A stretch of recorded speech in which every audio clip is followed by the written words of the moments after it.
Hello and welcome into Big Talk, college sports with a Midwest perspective, blue collar and blue blood. I'm Dalton Shetler alongside my partner Sam Sprunger. Sam, how we doing? It's Friday. I know I start this every week. It's Friday. It's the weekend.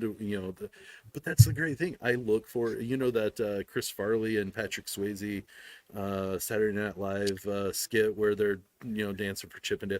I'm always working for the weekend. And I love it. I love it. I'm excited for the weekend. I always love the weekend. Uh-oh.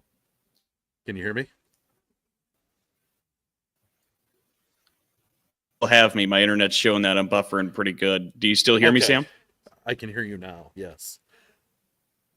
You still got No, I me? can't. I'm hearing you now. You're in some rough shape. It's always you. Let's see. It's at I'll least it's start you working this on week. the backup of getting my phone around. Yeah, at Yeah. least it's you this week. So let's. Nonetheless, Yeah, go ahead.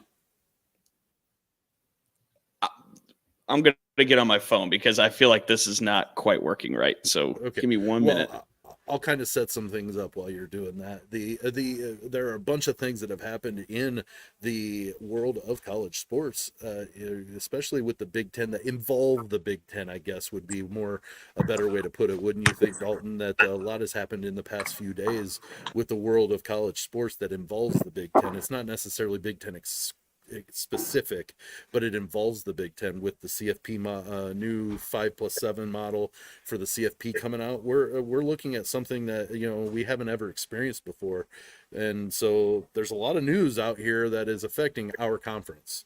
Yeah, absolutely. I mean, and you brought it up too with college football. We're going to be diving into college basketball is coming down the home stretch. We almost have our Big Ten champs decided for the regular season. And also, by the way, apologies for the technical difficulties. Thanks to everybody for sticking around with us as we make it through. But let's go ahead and start, if you don't mind, Sam, with Sure. Big Ten basketball, because this has been a wild week. Since we last spoke, let's go ahead and start with number 2 Purdue losing in Columbus. Right. They just were days removed from firing the head coach Chris Holtman.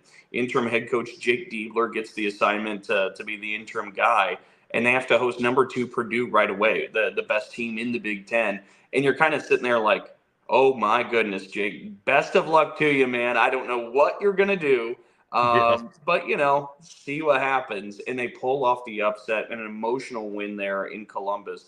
That was obviously for you, Sam. I know you're a Purdue fan, so it's a different prism. But for a neutral fan of the Big Ten, that was an inspiring, emotional, special moment for Ohio State.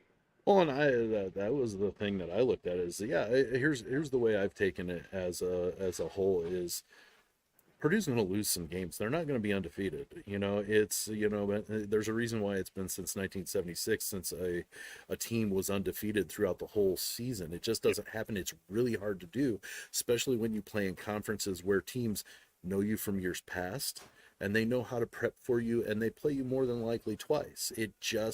You're going to get reached, or somebody's going to reach up and grab you and bite you, and it's going to be the least expected team. And that would be Ohio State. Like you mentioned, they had no coach. They have an interim coach that's coming in. They have this, that, the other thing, and there's just no way they beat number 2 Purdue. And what do? They play a great game. And Purdue didn't play poorly. That's the thing is Purdue played poor-ish. They didn't play horribly. Like they played pretty decent at times. They were trailing by double digits, got back into the game within a couple of points. So like Purdue played a decent game at times. Ohio State just played a really good game that game. Inspired basketball is what they played. Yeah, and it was how cool was that? And especially like the more you dig into the Diebler family and their connections in the state of Ohio Yeah. to the high school basketball ranks, what the university itself means to Jake, Mm-hmm. why he's turned down so many other coaching offers to be there in Columbus. Of course, we know his younger brother John, the wonderful career he had at Ohio State as the all-time leading three-point shooter. I mean, for it to kind of come full circle like that and Jake to have that moment, that was pretty cool. And the other one that was pretty cool this week, Penn State. They upset 12th ranked Illinois, and they do it at Rec Hall. And this to me was just awesome because I always love tapping into nostalgia, love tapping into retro hoops, Right. but also I think it's pretty consensus. I think you would have a hard time finding anybody making the argument that the Bryce Jordan Center is not 14 out of 14 when it comes to Big Ten basketball venues. And it's not because it's a bad venue. It's very clean. It looks great, and it's a great multi-purpose. It's great for Right. concerts, shows, whatever. But a lot of the men's basketball games, even, you still have the curtain on that upper section. Like, it's just too big. 14, 16,000, whatever it is, it's just too big. They don't get that crowd. And at Rec Hall, it looks different with the 6,000 or 7,000 capacity. Yeah, that's what I was going to say is I can remember before the Bryce Jordan was opened that Purdue would go there. I remember I know I fall back to Glenn Robinson a lot, but that was my formative basketball following year. They went to Penn State and they got beat by 7 points, and they were the 7th ranked team in the country. And it was because when the Boilermakers are inbound in a pass, there are fans standing directly next to them, not behind them, not directly behind, directly next. Like, that's it. And that the environment of being on top of even 6,000 people being on top of you rather than 6,000 people being spread out amongst a 16,000 day and night. It's day and night. And it just made an awesome environment. I mean, they probably had more people for that game because it's a special game and people had it on the calendar. But the amount of people that were there is not big enough of a difference to what they normally get. It's just, as you talked about, the way they're packed in, and it made it intimate. It was an intimate environment. For sure. I feel like there's so many venues where the intimacy starts to get lost, and for that to come back for that night and for Penn State to win it the way they did, where they're down 7 with 40 seconds to play. They come all the way back. They win the game. That was truly a really special and iconic night there at Rec Hall. Well, and the crazy thing is about that is Terrence Shannon Jr. blew up for that game. He had 35 points for the game, and Illinois still lost. That tells me that I didn't even look at the box score. Honestly, I just saw that he led the way, and that tells me that the other cast didn't do what they'd been doing all year up to this point. Yeah, and don't you think? Look, I don't know logistically if it's even a possibility. I'm sure it's probably not. But the home games should all be played at Rec Hall there at Penn State. Like, why would you have that experience and say, let's go back to not having an energy like that at all? Well, and the school I graduated from with my undergrad at Purdue Fort Wayne, it was IPFW at the time. They play some of their games at the Coliseum, which is just down the road from campus. But that's 12,000 people, and if they have 1,200 people at the games, which 2,000, 2,500 to 12 to 2,500 is basically what they average. You put that in the Gates Center, that's a full crowd. You put that in the Coliseum, and it looks like nobody's there, and it's very quiet compared to all those raucous fans in the smaller. Yeah, go smaller if you don't automatically fall in love with the huge. Fall in love with what's going to give you the advantage at some points. Well, and so many, like, again, the Bryce Jordan Center, like, if you walk the hallways, it's proudly displayed of all the entertainers that have been there and performed concerts and different things. Like, they're very proud of it being a multi-purpose, but boy, they're really losing a lot when it comes to the basketball aspect of it there. Because, like I said, I think it's universal. I don't know that anybody would argue they're not dead last in the Big Ten in terms of venue. And it's not because the venue isn't a nice venue. It's just it's not effective for their crowd or for their team. And then as we continue to go through the week that was in Big Ten basketball, let's switch over to women's because last night was... Oh, hold on. You missed one, a big one. Which one? Nebraska went to Bloomington and won a game. You're right. The first Big Ten road win for the Huskers this season. How about the mayor and the boys getting it done? Honestly, it warms my heart because it happened in Bloomington, but then also it gives Nebraska a little bit more validity, I think. Now they're able, granted, they've only won one away game in the Big Ten, and it's against a struggling IU. But you know what? They now have one on the road.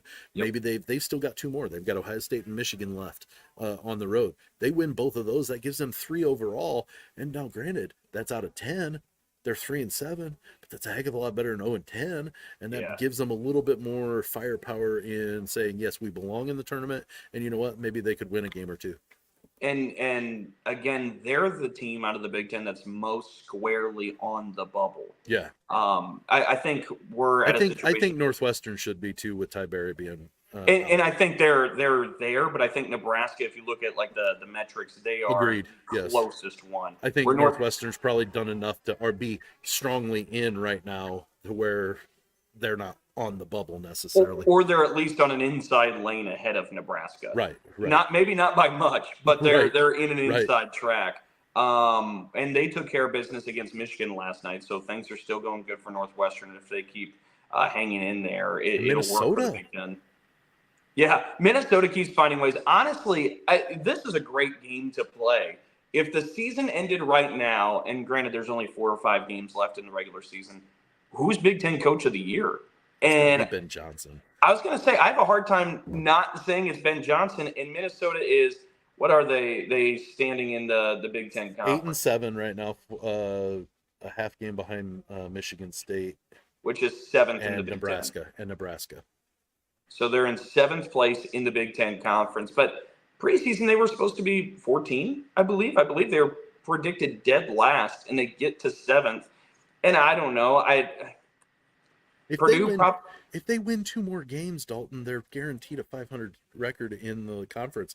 That, to me, is incredible with where they were expected to be. Completely agreed. And I just want to, evaluate the other situations. Sure. Purdue should be 13-3.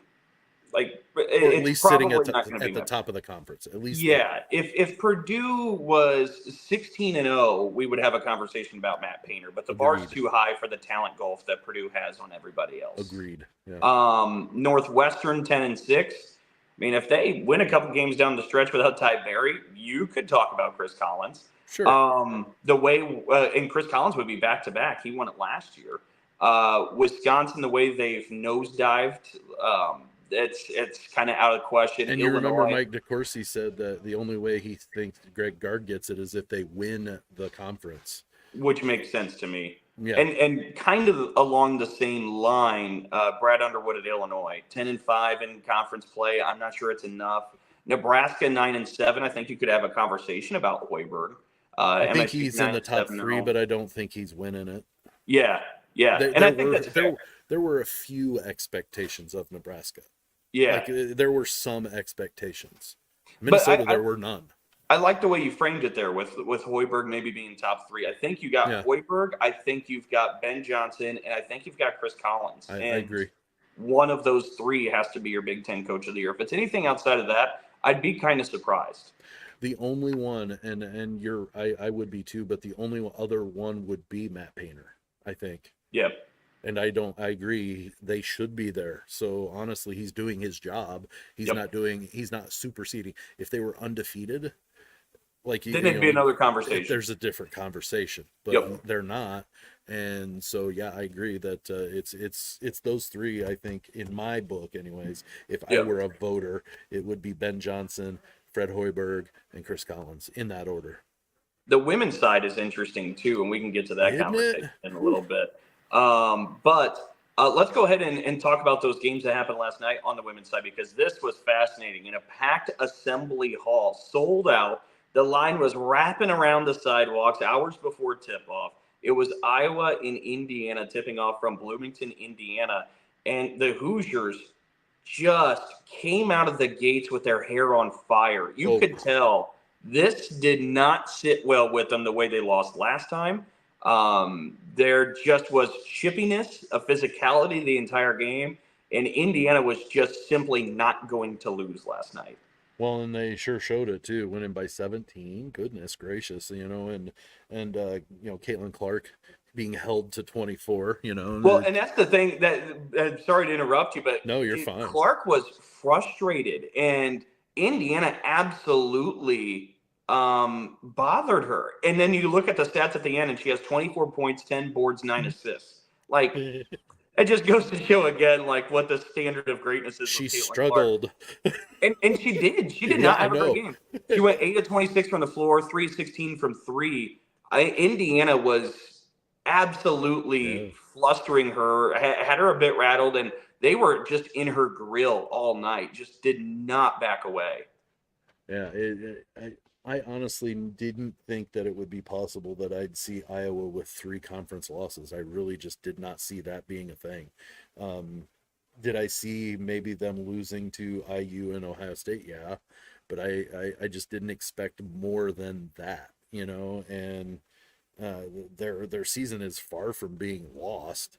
Yep. But it just is a surprising thing. That'd be kind of like South Carolina losing a couple. Like you've got this team that's just you see as being, although Iowa is not South Carolina. South Carolina Correct. is that rock solid. They shouldn't be losing, Yep. but it's still kind of that level of where Iowa is. When they get to the tournament, I wholeheartedly believe that Iowa's gonna make a run for a Final Four. Yeah, could they get beat out in the Sweet 16? Sure, but I still think they're a favorite to make a long run, at least into the tournament. I don't doubt that they're one of the best, if not top 3 teams in the country.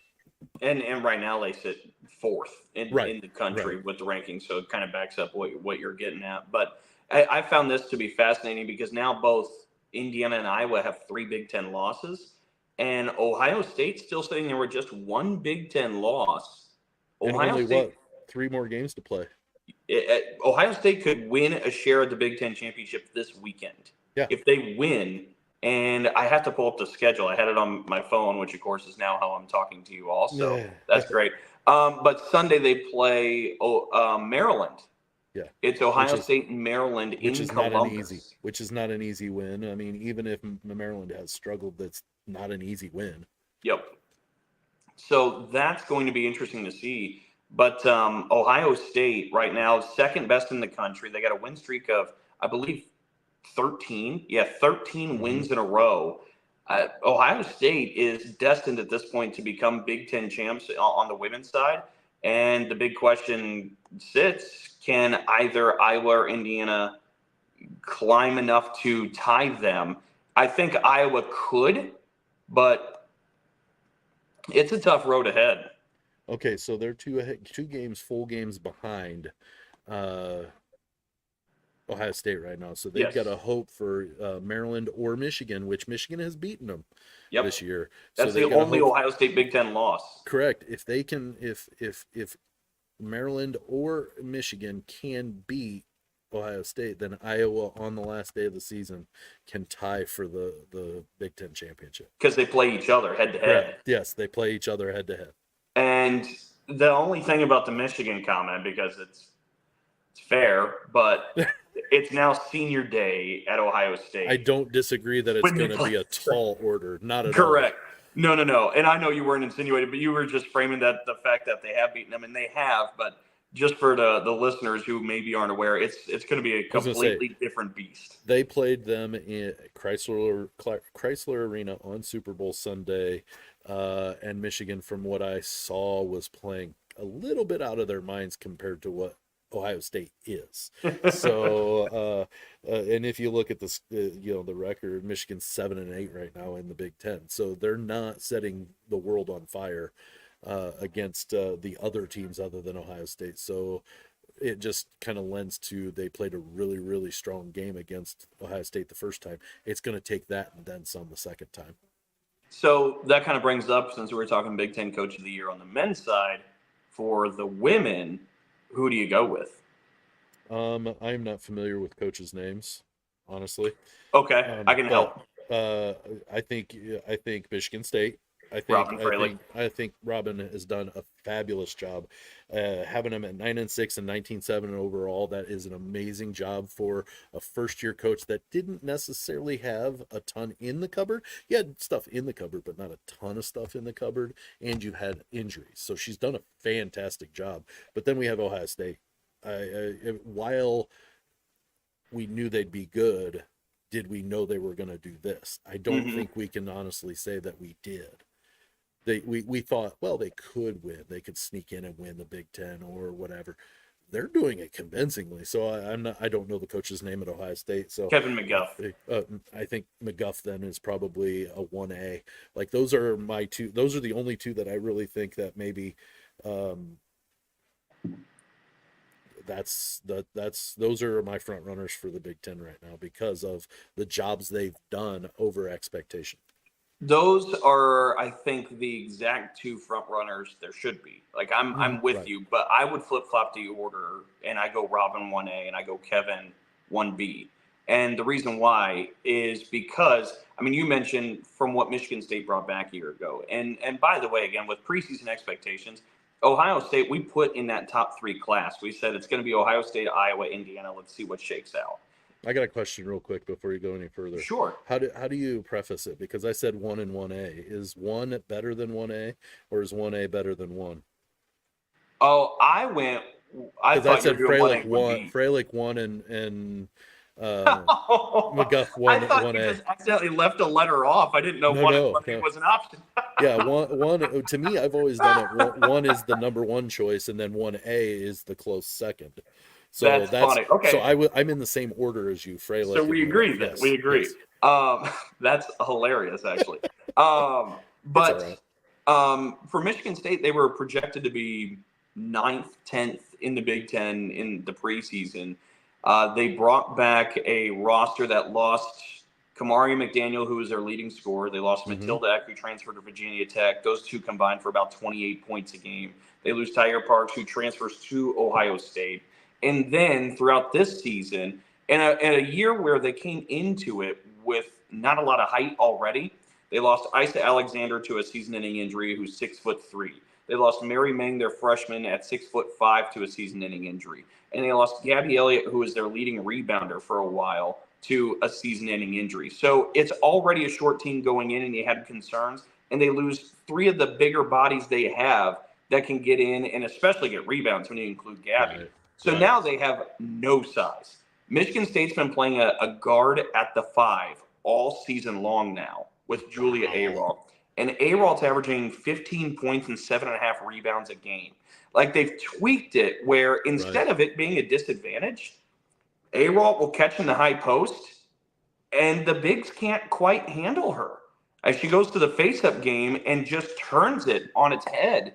And to me, when you factor that in, what Michigan State has lost with injuries and what they lost even from last year's team heading into this, and then you add on here, it's a thin depth team with those injuries too.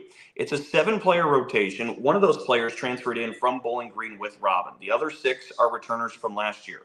Those 6 players from last year averaged a combined 31.5 points, if memory serves right, per game. Those 6 players did. They now average 31. Okay.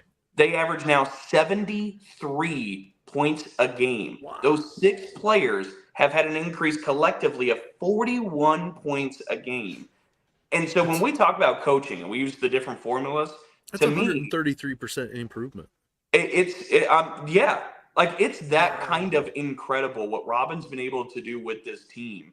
And to me, and look, I know, like I'm saying this for our visual listeners or audio listeners, I got an MSU hat and MSU shirt on, but I think the job that she's done in year 1 has been so incredible. And I'm somebody who I thought last year Shauna Green should probably have won it at Illinois. And I know we're splitting hairs and we're using different formulas. Terry Moore won it, and she's absolutely deserving. She won the Big Ten Conference last year. Not taking anything away from Terry's job. The first time in 40+ years that they'd won Correct. the Big Ten, so that's a big thing. Absolutely, and so you get to a situation where you have multiple deserving people. Kevin McGuff is deserving from Ohio State, but I just think when you really dig into it like that, Robin Freilich should be the coach of the year.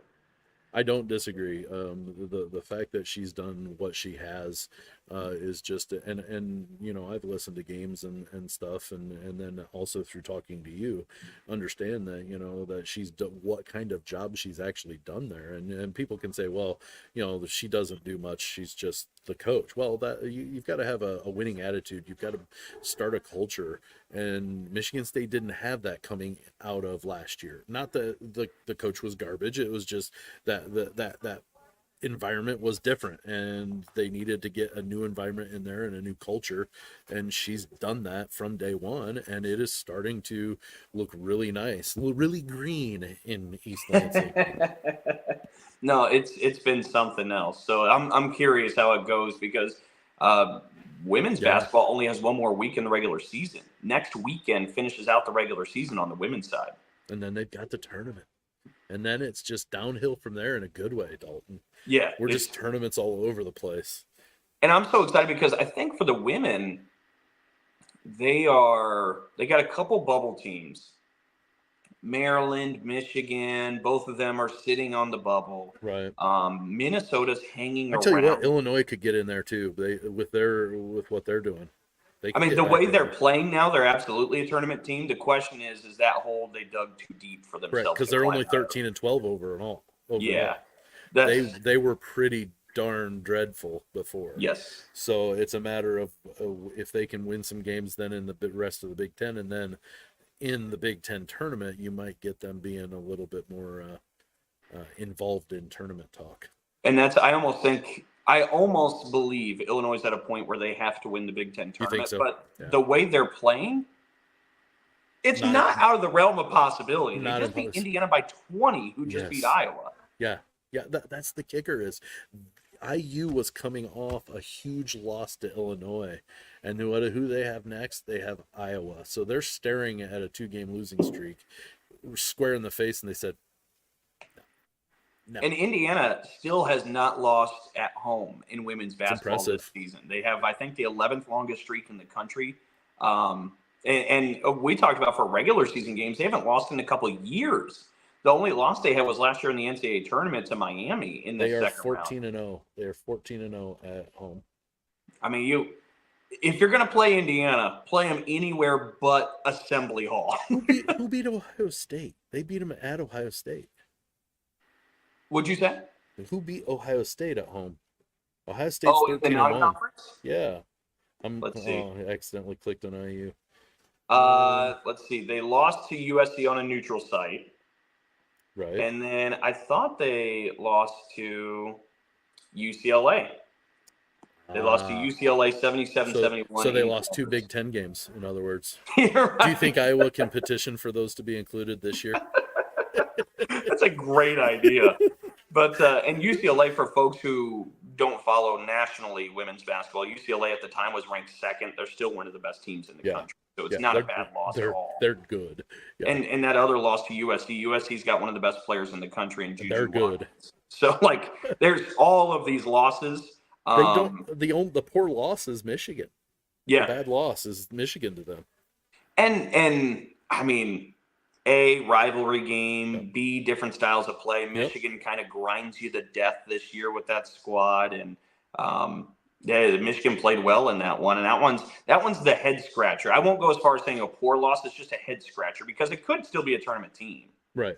Well, and it's one of those that you take into the consideration that it is a rivalry game. It's those things, you take those into consideration. Yeah. And you don't say it's a horrible loss. You just that's a little iffy. If anything, it's just confusing to me. Just how to. And sometimes basketball's just going to basketball, but are you talking about like Ohio State having just fired their coach, going in and beating the number 2 team in the country? It's why we love this sport so much. That's right. But so real quick before we segue out of this, for Big Ten women's basketball, we mentioned right now with Ohio State sitting at 14-1, Indiana's 13-3, Iowa's 12-3 in Big Ten play. Ohio State with a win this weekend, or an Indiana loss or Iowa loss, would clinch a share of the Big Ten Conference championship. But it looks to be Ohio State's to lose at this point, if you're following along. Meanwhile, on the men's side, Purdue at 13-3, Illinois 10-5, Northwestern 10-6, Wisconsin 10-6. that loss at Rec Hall really hurts Illinois' chances and hopes for a Big Ten title. I mean, they're still very possible. Yeah, it's still possible. They're 2.5 games back with 4 to 5 games to play between Purdue and Illinois. I mean, at this point, I don't believe. Let's see, with one more Purdue win, Northwestern or Wisconsin can't get a share. Or if Northwestern Wisconsin loses one more game, they can't get a share. So at this point, really, we're talking between Purdue and Illinois, but with so few games left in a 2.5 game Illinois lead. loses another game, even if it's not to Purdue, that's a problem too. Yep. So it's going to be interesting to see how that plays out. But that's our situation with 2 weeks to go on the men's side and 1 week to go on the women's side.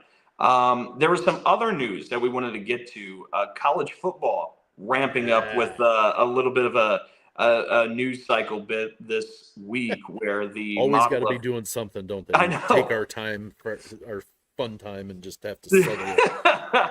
The 5-7 model gets approved. So for the college football playoff, it's going to be pretty interesting moving forward, Sam. So my biggest question would be is, how are they setting up? Where are they taking their teams from? So the 5+7 model, I don't understand the 5+7 model unless they're saying, but I guess they're taking the 5 top conference champions definitely get in. Yes. Or something like that. But the top 4 conference champions get the top 4 seeds. Yes. Which means that if Notre Dame is number 1 in the country and undefeated, they can do no better than a 5 seed.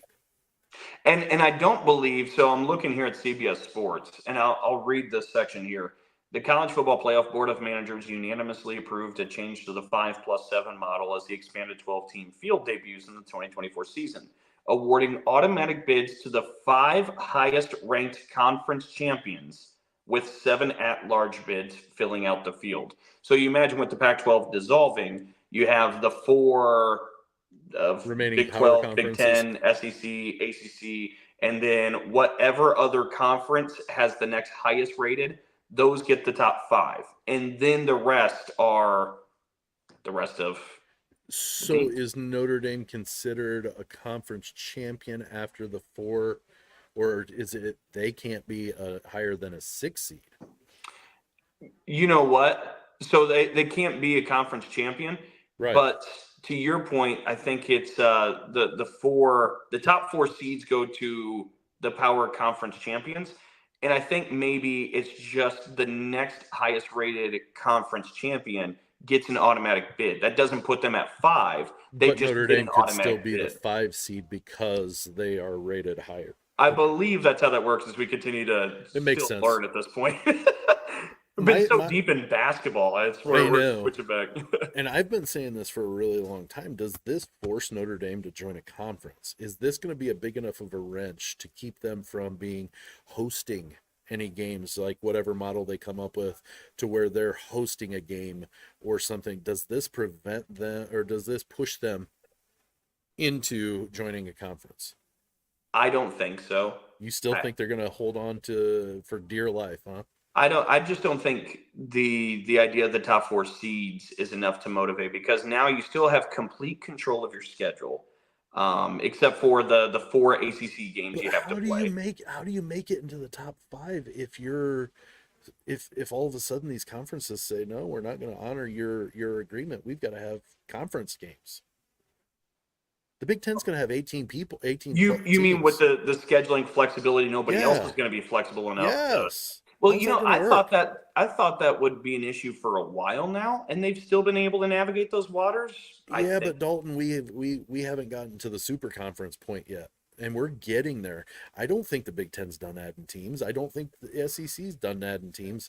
Whether it's going to be immediately, maybe not, but down the road they're going to add more teams, and we're going to have super conferences to where they're not going to want teams not seeing one of these big teams come through for 6 years. For 8 years, they're going to keep trying to force more and more conference games, and the bigger the conference gets, they're going to be quality games. They're not going to be 4 laydowns and 3 tough ones.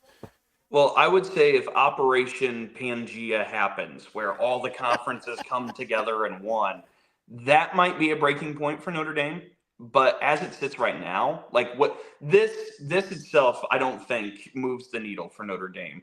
I think maybe hypothetically down the road, if we get to a point of super conferences, that might move the needle. But this here, I mean, I'd have to go back and look, but Notre Dame, if you take the top 12 teams, there's so many times they are going to finish in the top 12. Oh, for sure. And if they continue as is with the flexibility on scheduling, like Notre So Dame, you think just making the playoffs is fine for them? I think that's going to be the way a lot of athletic departments evaluate, because using Georgia and Alabama for yesteryears, like as the metric or evaluating stick, like you'd be firing your coach every single 3 years because it's just an impossible standard. But you get to 12 teams. I mean, heck, look at basketball. Where you made the tournament this year, success. Like sometimes that's just the way we measure. I actually brought up the question, comparatively to the NCAA tournament. This tournament, you're always going to have, just like the NCAA tournament. This tournament, you're going to have teams saying, "Well, we should have made the playoffs. We should have made the playoffs." It doesn't matter if you've got 300 teams. 301 is going to be complaining. It's just the way of the world. Do you think you get to the point where, let's say, Ole Miss and Army's undefeated. They beat Navy in the Army-Navy game. They're undefeated. They're not a really strong team, but they're undefeated. But you've got Ole Miss, who has 2 losses, but they're SEC games, and they lost to Alabama and Georgia. Those are their 2 losses. Mm-hmm. Do they reward Army, or do they get to the point where these lower seeds, they're not going to win the tournament? Rarely do the basketball teams make it to the Final Four, the big seeds. Do they make the lower 3 to 4 seeds while you'll want the best teams possible? But if there's a comparison like that, an Ole Miss team who's not going to do anything necessarily, an Army who's not going to do anything, but they've done something to this point, who gets that nod? Is it Army over Ole Miss? That's interesting, and I don't know how they'll do it. I could tell you how I would do it. And I'd reward the service academy. Well, and I go opposite. You do Ole I would Miss. go the 2-loss SEC team here, and I can tell you why. To me, in the prism I'm looking at this through, football and basketball are just inherently different. I mean, we see so many fewer upsets in football than we do in college basketball. True. So the idea of like a March Madness spirit taking place in football, I just don't know. I don't know that you can actually manufacture it in any real kind of way. But what I do like, and what I've had a problem with the current format for some time, is in March Madness, you win your conference tournament, you get in. There's a path where you can control your own destiny, and ask Florida State about football this past year. They couldn't even control their destiny by winning everything. We won every game. We won our conference. We dealt with injuries. We overcame it, and our reward is nothing.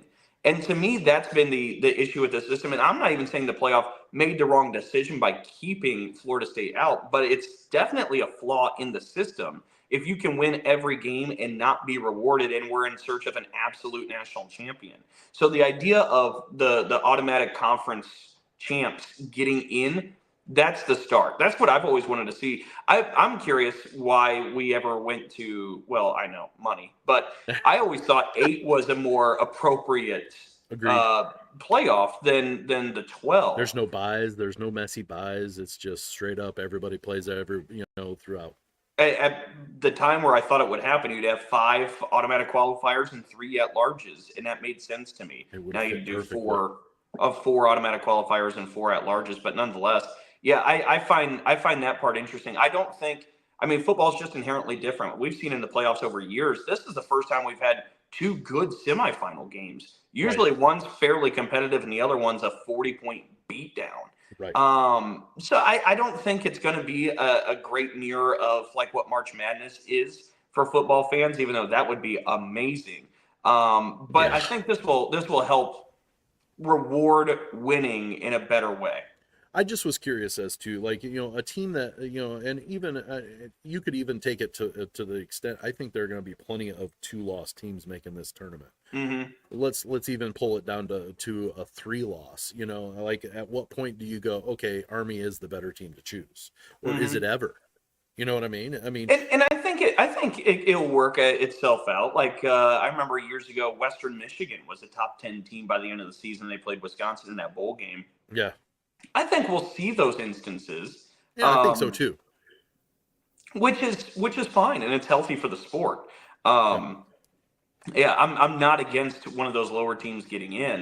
You're But not up for I don't. rewarding just simply for rewarding purposes. Yeah, and I just don't believe. And what I'm about to say doesn't mean that they shouldn't get in, that we shouldn't reward them, because I do believe in the rewarding, but upsets don't really happen like that in football for the most And part. that's what I was going to say is, so do you see a possibility of a 2 or 3 loss team actually having a possibility of running the table and winning a national title? Potentially. Not saying you're going to pick it all the time, but there might be a chance that there's a team that you go, yeah, even though they've lost 3 games, they were really close. They were really good. They beat a couple of good teams. They could run the table. I think so. Didn't we have fair. that a few? That's fair. Didn't we have that a few years back with either Ohio State or Alabama? They had 2 losses, got in, and won it all. In Ohio CFP, State. I don't know if we have they're never had a 2014 two loss team. Are you sure? I'm dead positive, because they were talking about last year LSU could be the first 2 loss team, and then they lost a 3rd game. I'm pretty positive that there's never been a 2 loss team in the CFP. You might be right. Because like last year, Nick Saban was trying to get in there as a 2 You're loss correct. team. You're correct. I remember Alabama sneaking in one year, and I thought maybe they had 2 losses. Right. No, just had the one. But yeah, nonetheless. So I'm not really sure that we're making the product better. And I keep talking about, like, to me, March Madness is the perfect postseason. Everything about it is beautiful. And now administrators and leaders are taking a look at March Madness and looking to see if they should make tweaks. They want to expand it now. I could understand, honestly. I heard a proposal. It would be adding 4 more teams and make them at-large teams. So the first round games in Dayton are all at-large teams, and those automatic qualifiers that are 16 seeds get to go to a site and actually be there. They don't have to go to Dayton to win a game, then move to their site. The 16s automatically go to a site, and they make those first round games all at large teams. So expand it by 4 and make it 72 rather than 68. And I wouldn't be completely against that, just simply because you get those 16 seeds that are going to be 16 seeds anyways. Honestly, let's leave it the way it is. But if you're going to expand it all, don't double the size of it, though. Well, and I'm with you. I think I can hear that argument of the play-in games just being the at-larges. But to me, the reason why I roll my eyes and sigh is because it's a problem you created. You had the tournament at 64, and you added 4 teams in. You created this first 4. You created this problem. You had a great model. Why are you messing with it? Are you saying the NCAA screwed something up? They had the perfect formula. Nobody hates March Madness. Ratings are great. Well, think about this, though. There. Think about this, though. It didn't start out with 64. They had to expand out. I mean, I could ask my uncle that the NCAA tournament started out with like 24 teams at one point. I mean, right. So like they've expanded out to what they're at now. So it's a creation of their own. But yes. You're right. 64 is it's a perfect bracket, 16 teams on each side, and you work into 1 team left over. Simple. But you had the right amount. Like, you had it right. Like, if you're cooking a dish and you're adding salt to it and you get to the right amount and you're like, you know what? Salt was a good thing. Let's do more. And then the whole thing is flooded in salt. It can't make it worse. And they do. They're ruining the dish. Right. You're right. You're right. That part frustrates me. Anywho, but so you don't think Notre Dame joins a conference simply over this? Not simply over this. I think there could be scenarios like you talked about, like super conferences may force a hand in the future. Television money. If NBC doesn't keep ponying up to be competitive, then I think they that's don't keep winning ball games. I don't know that they do, or do they do it just for tradition's sake? Well, and now the NBC dipped their toe in the Big Ten, where they're getting all these different games. Like last night's Iowa-Indiana women's basketball game, a sold-out crowd. You know, there's going to be decent numbers on it. That was a Peacock game. Yeah. Like NBC's in the Big Ten now. That might cause them to pivot and give more money to the Big Ten than to Was Notre that a Dame. Friends reference? What, the pivot? That's just naturally my mannerisms. But yeah, no, I think TV money's a thing. I think super conferences is a thing. Not being able to be a top 4 seed in the college football playoff, I don't think moves the needle. You don't think enough. that part's in. So you don't think the first time they get screwed out of a top 4 seed and potentially of hosting a home game is going to sway them in any way, shape, or form? It's not worth it to them. I don't. Even though they already kind of play in a conference anyways, even though they're not fully invested in. Yep. Well, hopefully because if they can maintain the 4, they'll have 4 conference games, and then you'll have, all the service academies that are willing to schedule you, and probably Marshall. They like to thump on you once in a while too. So I guess they'll get teams. Nevada probably will play them. I mean, I'm just going off of the small teams that I remember them, but they play Purdue this coming year. So played Toledo recently. They throw in some of those. I mean, Western Michigan. Yeah, Notre Dame, I think will be fine. Do you think this moves the needle for them? See, I think it does. I think it matters. Okay. For what? I just think that they're so full of themselves, and that they figure, well, we're not gonna join, and that's fine. We'll just make you no higher than a 5 seed. Well, what if we're number 1? Well, you're number 5 seed, and that we're Notre Dame. It doesn't matter. You've lost what you've had. They haven't won a national championship since 1988. Yep. So I don't foresee it being, while they do move the needle, I don't know. And eventually they're going to become what the service academies are now. The service academies used to be the programs to go to, and now they are secondary. You remember when programs now. And I think Notre Dame's getting scarily close to that. Every time they play somebody, it doesn't seem like they're, and this might be my hate for Notre Dame, I don't know, but it just appears to me that they don't carry that gravitas that they used to. They like to think they do, but I think that they're on, if you look at it like a bell curve, I think they're very close to it leveling out and then being at the bottom of the bell if they don't join a conference. They don't have it alone to carry themselves right now.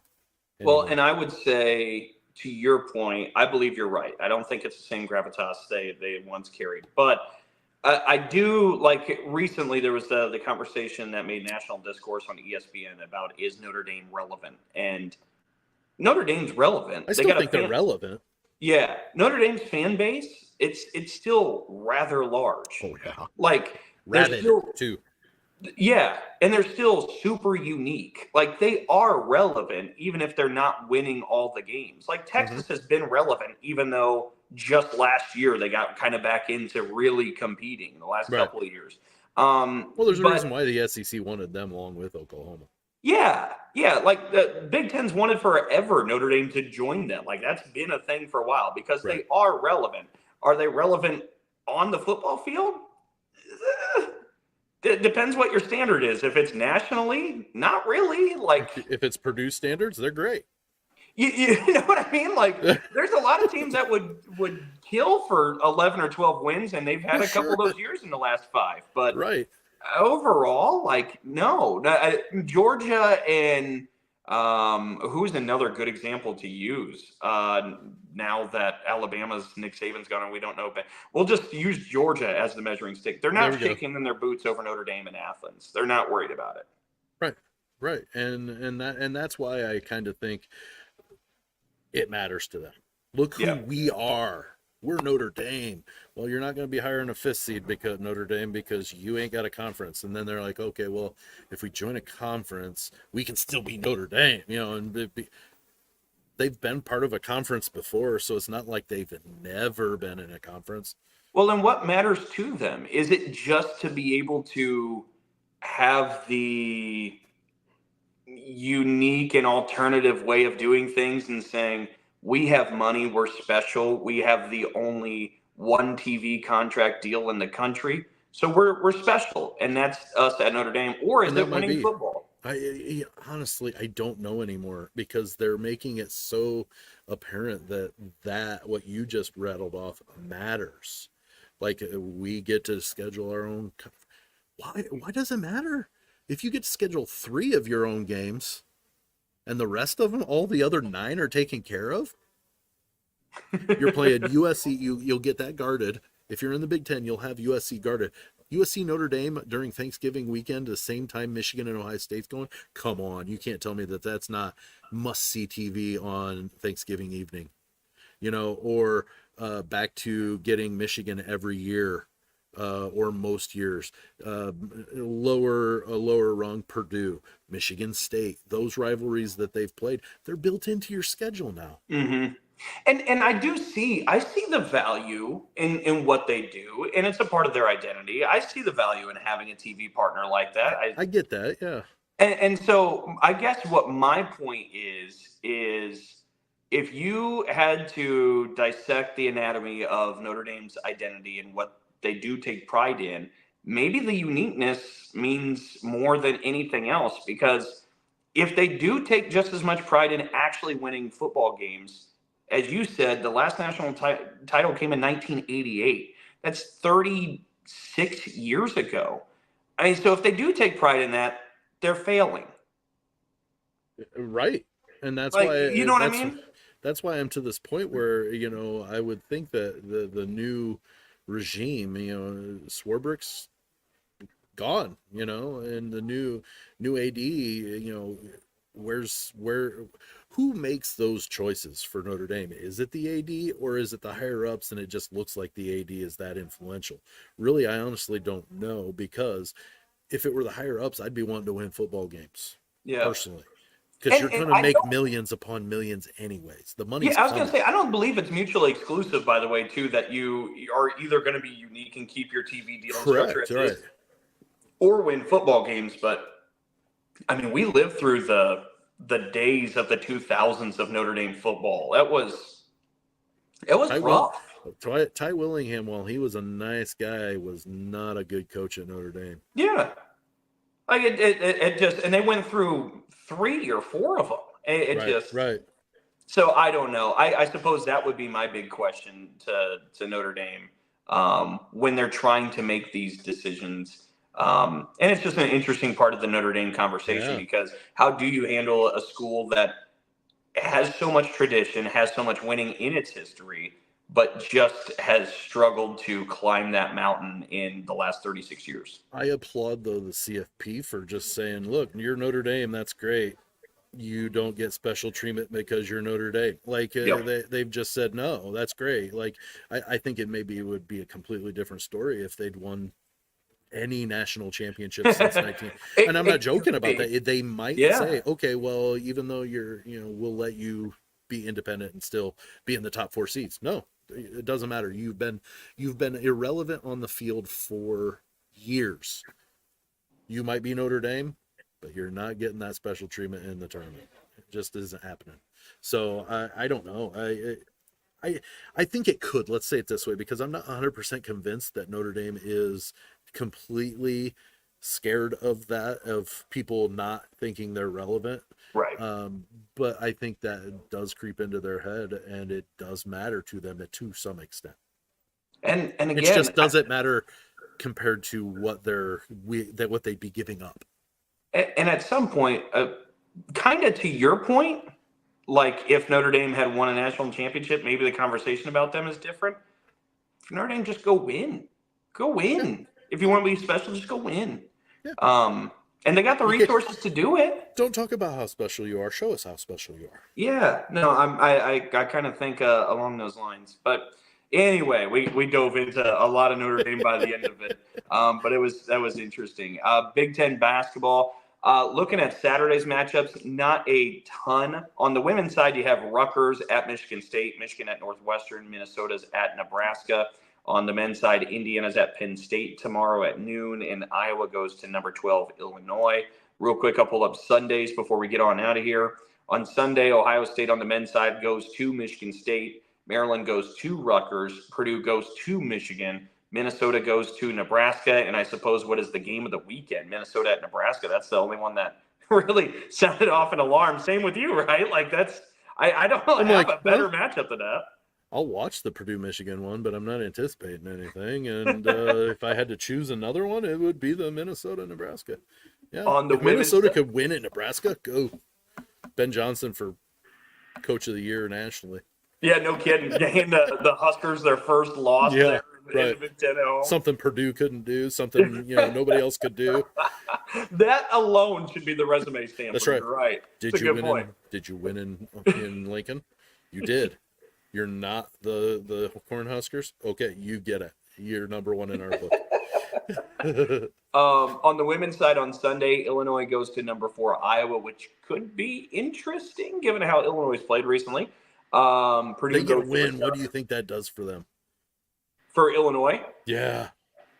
Boy, First I off, don't it makes know. them 500 and it puts them 2 games above, but that gives you a win against the number 4 team in the country and a win against the number 14 team in the country where you throttled them.